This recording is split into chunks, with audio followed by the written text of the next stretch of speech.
A shooting incident at a naval air station in Florida has claimed the lives of 3 people and injured 8 others. The suspected shooter has now been identified as a Saudi national, further complicating the investigation. The shooter first opened fire using a handgun in a classroom at the Naval Academy.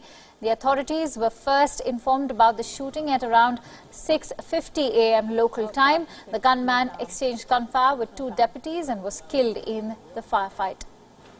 8 people were injured in the attack and taken to the hospital, where one of them succumbed to the injuries. Florida Governor Ron DeSantis pointed out the attacker's nationality and said that Saudi Arabia owes a debt to the victims' families.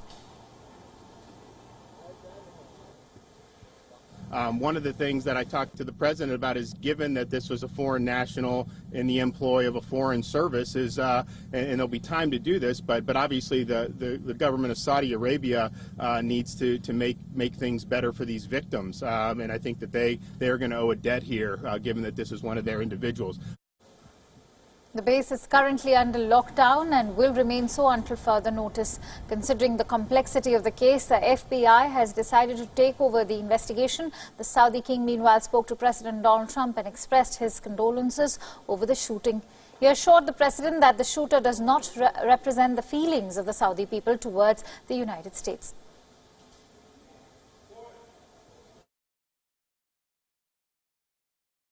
King Salman of Saudi Arabia just called to express his sincere condolences and give his sympathies to the families and friends of the warriors who were killed and wounded in the attack that took place just recently, just this morning, in Pensacola, Florida.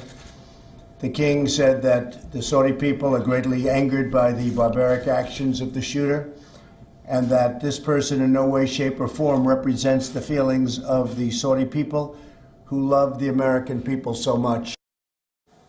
The Pensacola Naval Base in Florida has an international training syllabus and attracts sailors and pilots from American allies.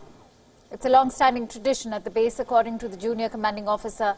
The nationality of the shooter has created a perception that this could be a terror-related incident, but the investigation is still at its nascent stage, and many in the U.S. have warned against hate-mongering.